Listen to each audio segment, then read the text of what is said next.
안녕하세요. 김 목사의 돈 이야기입니다. 제가 이 돈 이야기를 시작하면서 끊임없이 거듭해서 이야기하는 말이 있습니다. 신자유주의 금융자본경제 지배체제. 왜 신자유주의 금융자본경제 지배체제라고 이야기를 하는가? 21세기 이제 우리 시대에 이르러서 독점 자본, 독점 재벌, 독점 대기업, 독점 금융 자본들이 우리 사회 전 분야를 이제 속속들이 지배하고 있다, 이런 생각 때문입니다. 우리나라의 언론, 학계, 관료들, 정부, 정치권, 사법부 요소요소에 또 독점 자본들의 이익에 봉사하는 그런 마름들을 곳곳에 심어 놨습니다. 우리 사회 각 분야의 엘리트들이 이 독점 재벌, 독점 자본, 독점 금융 자본들의 이익에 봉사하는 마름 역할을 하고 있다, 이렇게 생각을 하게 됩니다.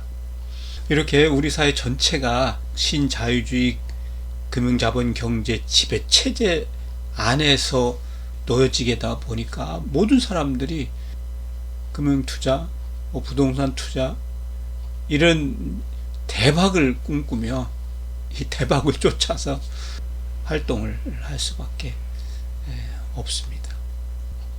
과거 군사 독재 시절부터 지금까지 끊임없이 이제 부동산 대박을 꿈꾸던 대로 이제 이루어온 그런 역사가 있으니 금융 부동산 투자에 대한 여러 규제 정책이 나오나 마나 끊임없이 또 이제 부동산 대박을 꿈꾸며 부동산에 투자를 이렇게 하고 있습니다. 신자유주의 금융자본경제 지배체제 이 안에 살면서 누가 이렇게 돈의 유혹에서 벗어나서 살아가기가 쉽겠어요? 다 돈의 유혹에서 꿈틀거리는 욕망을 가지고 하루하루를 아등바등 이렇게 살아가고 있지 않나, 이렇게 생각을 합니다. 실제적인 증거가 있습니다. 예를 들면 2018년 국민 총소득이 1898.5조 원입니다.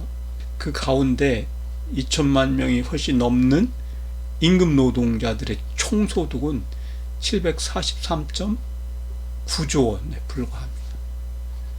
노동소득이 국민 총소득의 40% 정도에 불과하고 나머지 60%는 이자와 이윤, 그야말로 불로소득이 됩니다. 그 가운데 아마도 500조에서 600조 정도는 부동산 관련 불로소득이 아닐까, 이렇게 추정해 볼 수 있습니다. 실제로 자본주의 사회에서 어떻게 보면 노동을 통한 노동소득이 우리 사회 전체의 그 소득 그 파이에 대한 분배로서의 역할을 해오고 있습니다. 우리 사회 전체가 벌어들이고 있는 이 소득을 노동이라는 걸 통해서, 임금량을 통해서 가난한 서민들에게 이렇게 분배하는 그런 효과가 있습니다. 또 그걸 바라고 노동운동도 하고 노동법도 만들고 하는 건데요. 이제 21세기 신자유주의 금융자본경제 지배체제 속에서는 이런 노동이, 직업이, 그리고 노동소득이 우리 사회 경제공동체의 분배로서의 역할은 이제 끝났다. 우리나라 국민 총소득 중에 60%가 불로소득인 그런 상황에서 노동소득을 통한 분배 정의를 실현하는 건 사실 불가능하지 않을까, 이런 생각이 듭니다.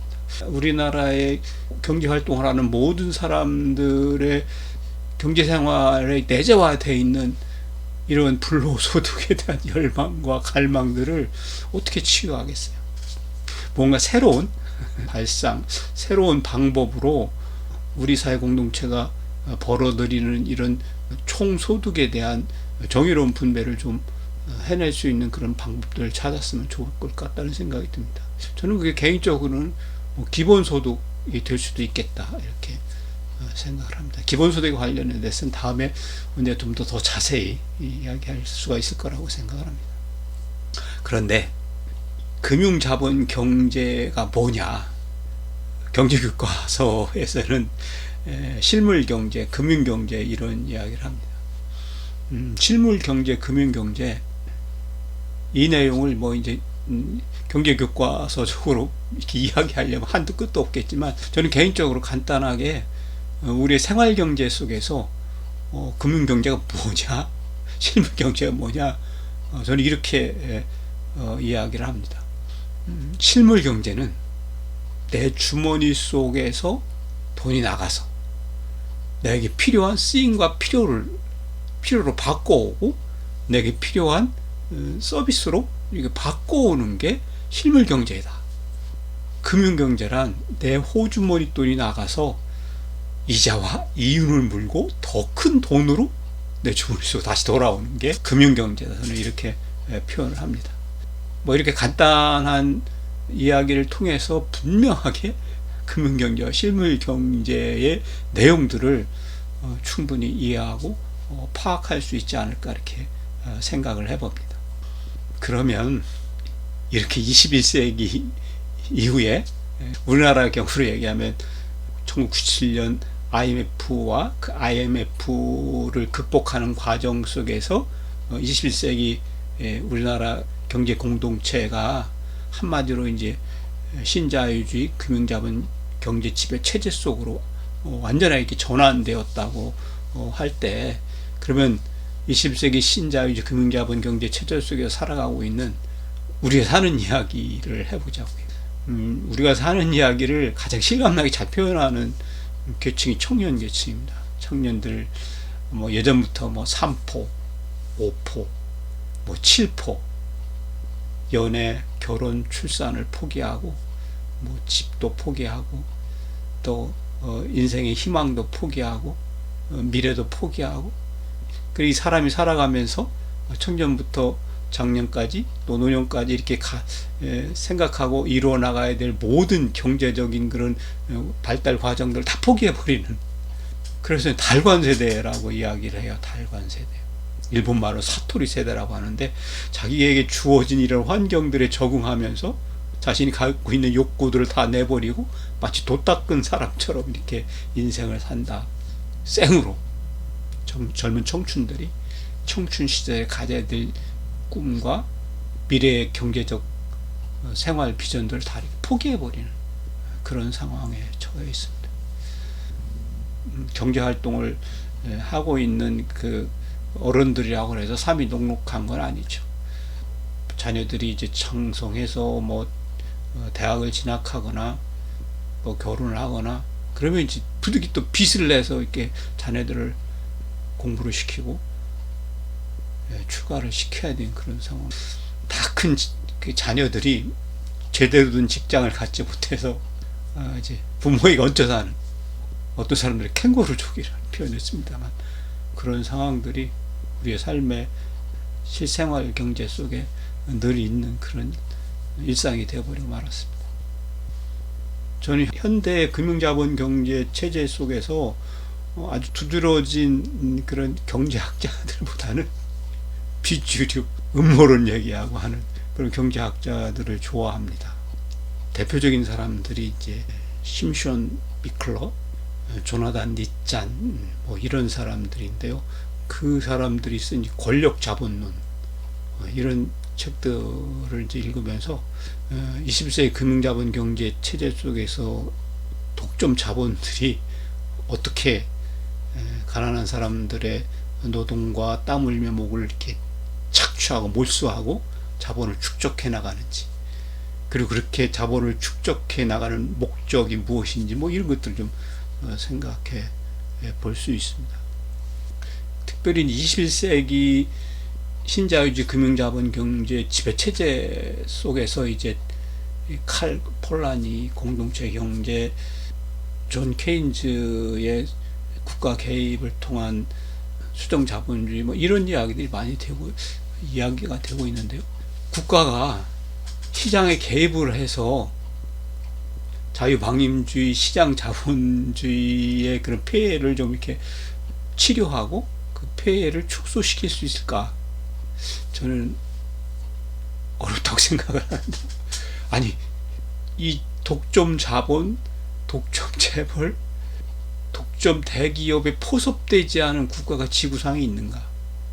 솔직히 우리나라만 해도 이미 IMF 때부터 소위 금융 모피아라는 사람들이 우리나라의 경제 관료, 우리 사회 분야 곳곳에 이렇게 침투해서 암약하고 있는 상황들. 그 사람들이 경제 정책을 만들어내고 그들이 만드는 경제 정책 속에서 이 독점 자본들의 배를 불리는 그런 하수인의 마름의 역할을 이렇게 하고 있는데, 있나? 선한 의지를 가진 정부가 이 지구상에 존재할까? 좀 회의적인 생각이 들긴 합니다. 실제로 지금 21세기 신자유주의 금융자본 경제 지배 체제는 오늘 갑자기 생긴 게 아니라 이 자본주의 역사, 인류 역사에서 끊임없이 이렇게 학습되고 또 이렇게 스스로 수정하고 발전하면서 이렇게 성장해 온 거란 이야기죠.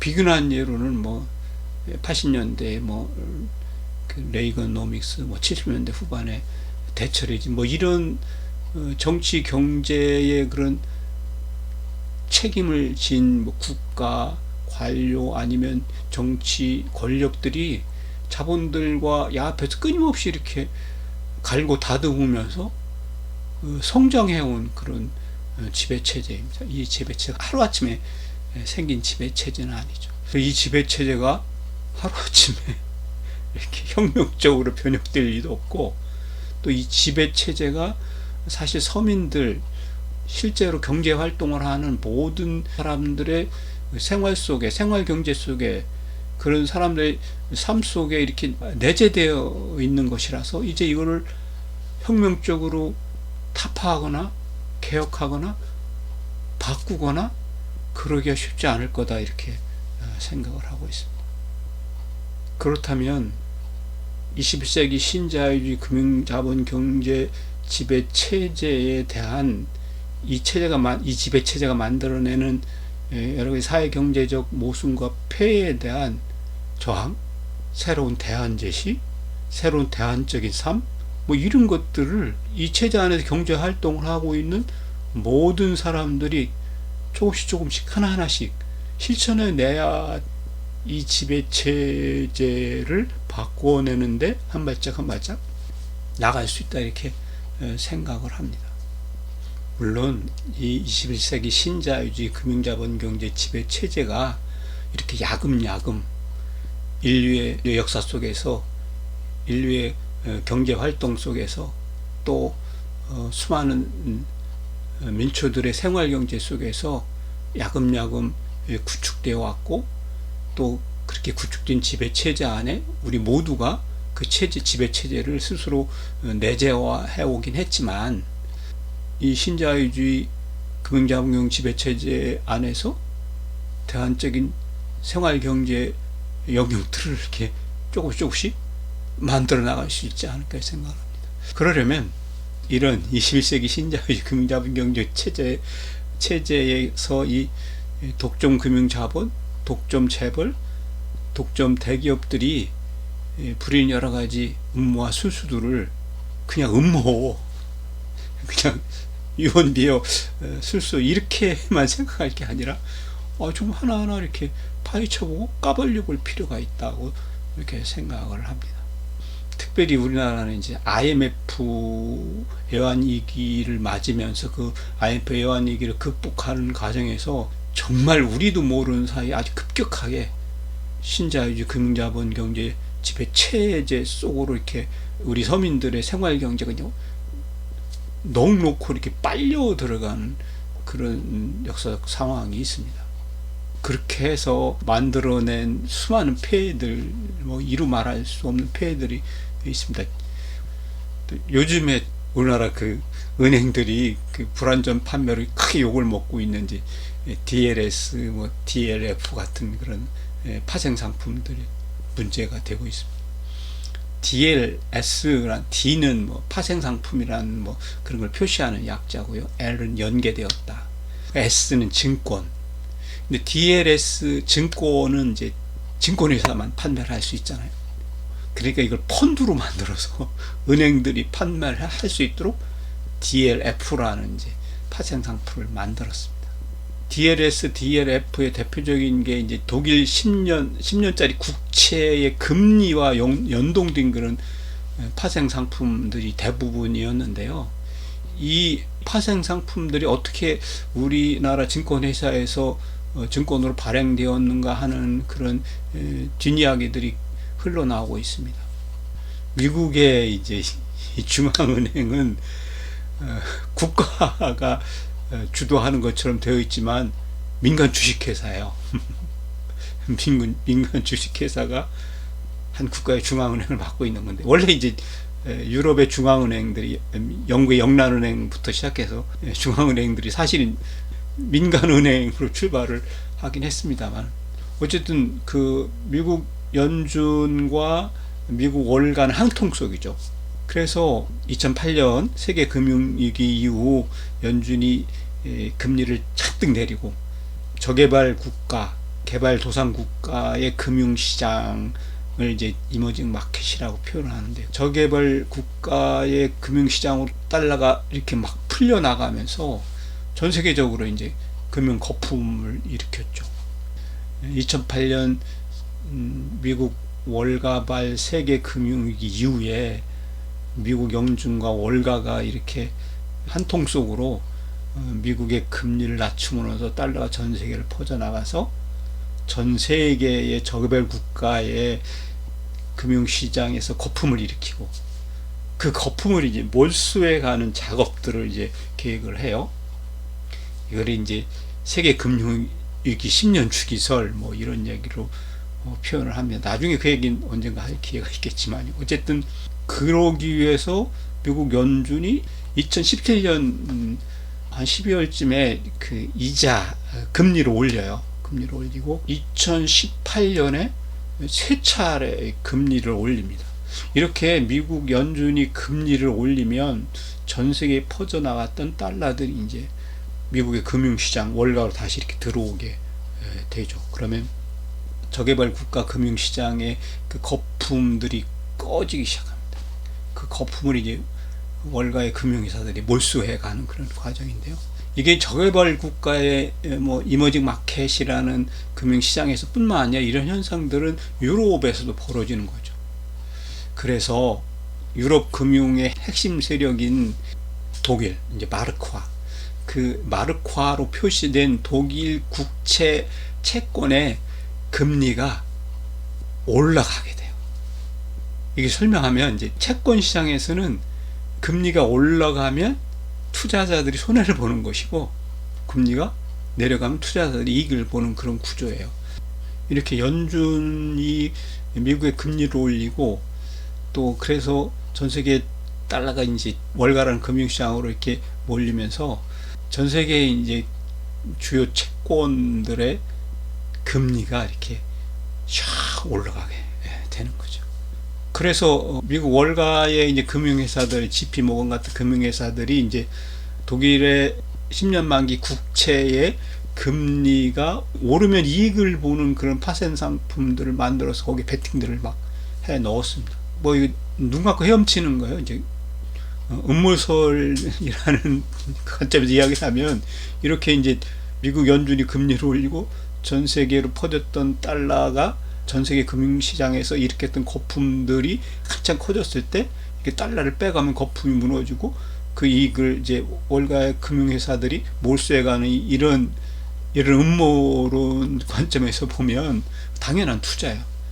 그렇게 독일 10년짜리 국채 금리가 올라가는 그에 이 미국 월가의 금융회사들이 거기에 베팅을 하고 거기에 투자를 하고, 미국 연준은 독일 10년물 채권의 금리가 올라가도록 미국의 금리를 올리는 그런 조작 작업을 하고, 그럼 당연히 달러가 미국으로 들어오고 독일 국채 금리가 올라가게 돼 있는 거예요. 그렇게 만들어 놨는데 문제가 발생했죠. 어떤 문제냐? 첫 번째는 중국과 트럼프가 무역 전쟁을 벌인 거예요. 이제 우리가 이제 늘 이렇게 뉴스에서 접했다시피 아주 그냥 죽을둥살둥 정말 무슨 뭐 세계 경제가 젖떠날 것처럼 그냥 무역 전쟁을 벌였잖아요. 사실은 연준하고 트럼프 정부하고는 안 맞았어요. 트럼프의 입장에서는 이제 아직 미국의 경제가 활성화되지 않았다. 미국 경제가 안정화되지 않았다. 그래서 금리를 계속 낮추어야 된다고 계속 연준에게 압력을 가했죠. 근데 미국 연준이 민간 주식회사예요.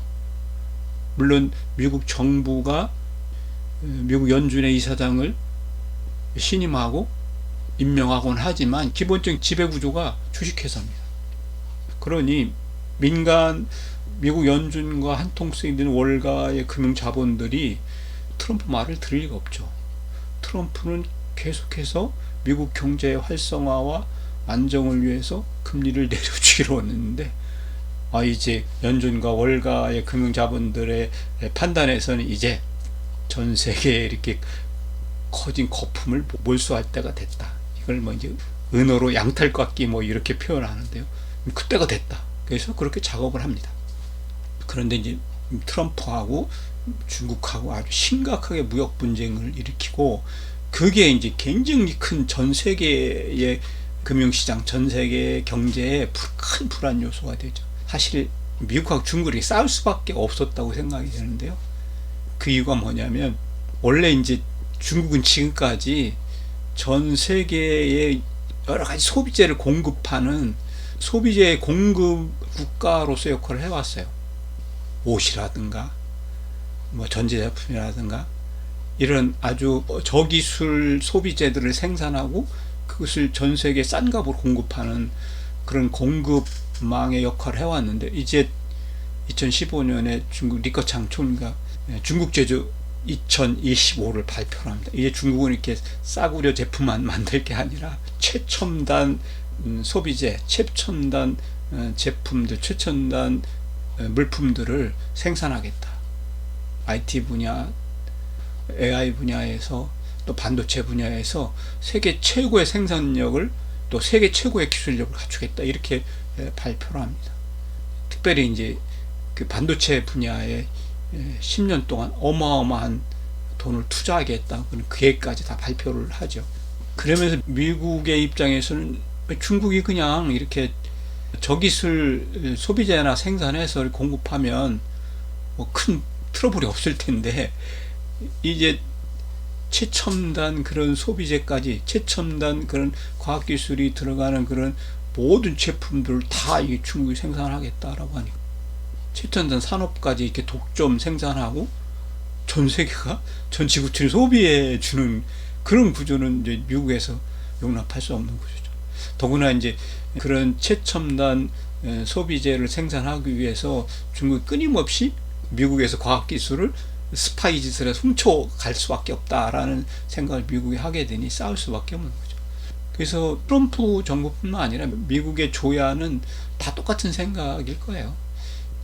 중국 제조 2025가 실현되면 전 세계, 미국을 비롯한 전 세계 경제권은 개털되고 중국이 모든 경제를 독점하는 그런 상황이 올 거라는 그런 판단을 하게 되죠. 그러니 뭐 박터지게 싸울 수밖에 없었던 것이고 그게 이제 엄청난 경제 불안 요소, 세계 경제 불안 요소를 만들어 왔고 세계 금융 경제 불안 요소가 되었습니다. 그런 상황에서 영국의 보리스 존슨 총리가 그 유럽과 노딜 브렉시트를 감수하겠다. 1919년 10월까지 유럽연합과 이렇게 브렉시트 협상이 끝나지 않으면 노딜 브렉시트를 강행하겠다 이렇게 발표를 해버리죠. 그래서 난리가 나버렸어요.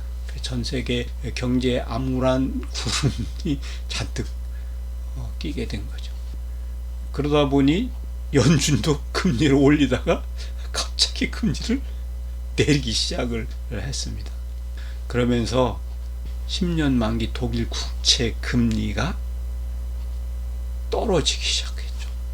떨어진 이유는 간단한 거예요. 이렇게 연준이 금리를 올리고 달러가 미국 월가로 쫙 빨려 들어가고 경제적으로 안정된 국가인 독일 국채마저 이렇게 금리가 올라가는 현상을 미국 연준과 이 월가가 이렇게 조작해서 만들어냈는데 전 세계가 이렇게 중국과 미국이 이렇게 무역 분쟁하고 뭐 보리스 존슨이 뭐 노딜 브렉시트 이야기하고 뭐 그러면서 이제 세계 경제가 불안해지면서 미국 연준이 또 금리를 급작스럽게 내리기 시작했고, 그러면서 세계 독점 금융 자본들이 세계 안전자산을 찾아서 움직이기 시작했는데, 물론 세계에서 가장 안전한 자산은 미국 달러예요. 달러 자체, 아니면 미국 국채, 그 다음이 이제 독일 국채, 일본 엔화 표시 국채도 이제 안전자산 뭐 그런 얘기를 하는데, 아니면 금, 요즘에 금값이 잔뜩 올라가고 있는데요.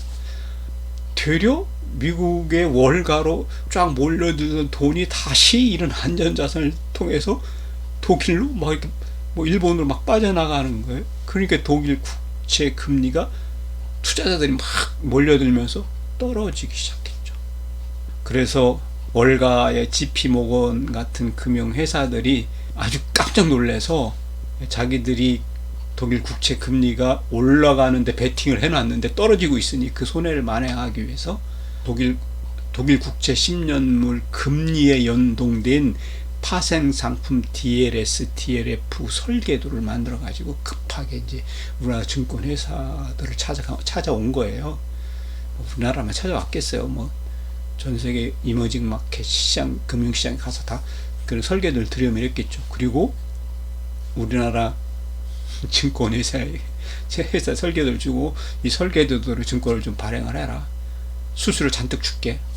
보통 이런 증권을 발행하는 수수료가 대개 1%대인데 1.7%의 수수료를 받아 먹었어요, 우리나라 증권 회사들이. 그리고 막 DLS, DLF를 만들어냈죠. DLS만 가지고 안 되니까, DLS만 가지고 증권에서 팔면 한꺼번에 많은 금액을 판매하지 못하니까 이걸 펀드로 만들어서 은행들이 막 판매할 수 있도록.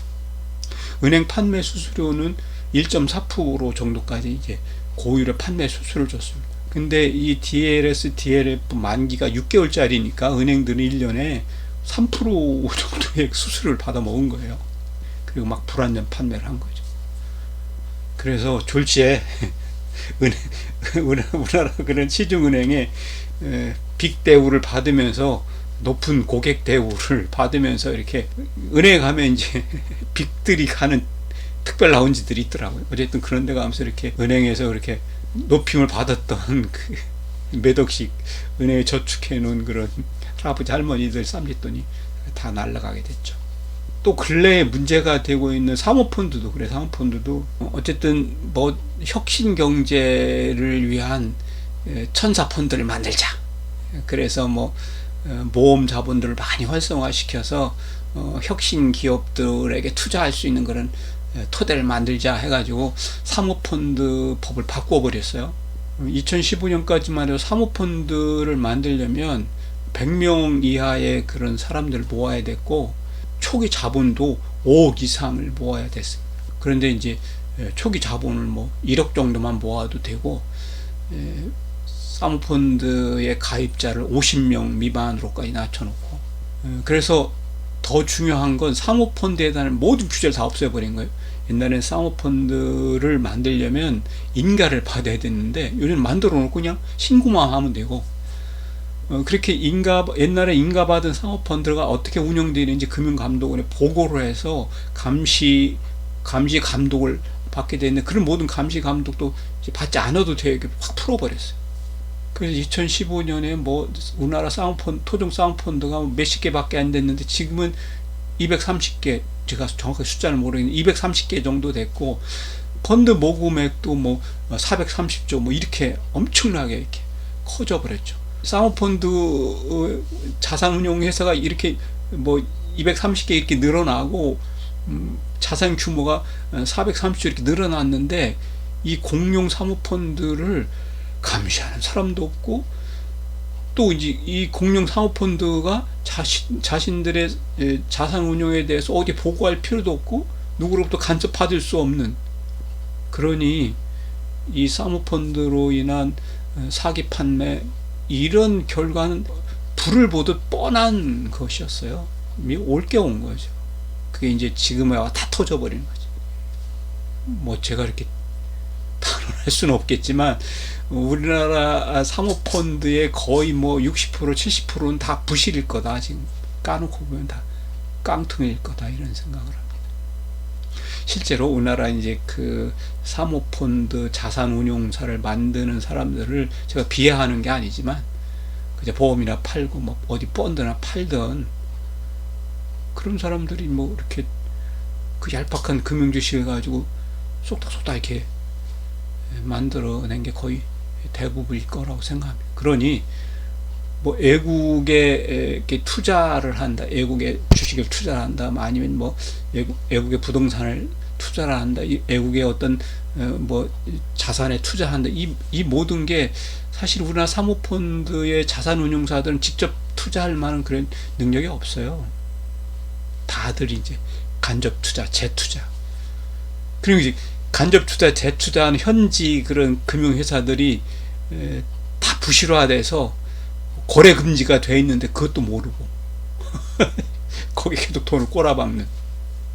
그래서 일종의 폰지 사기 같은 그런 느낌도 들어요. 이제 계속 신규 투자자들 모아서 기존 투자자들의 환매 요구에 이제 응해주는, 그러다가 이제 빵 터져버린 그런 상황들이 지금 벌어지고 있는 사모펀드의 그런 위기 상황들입니다.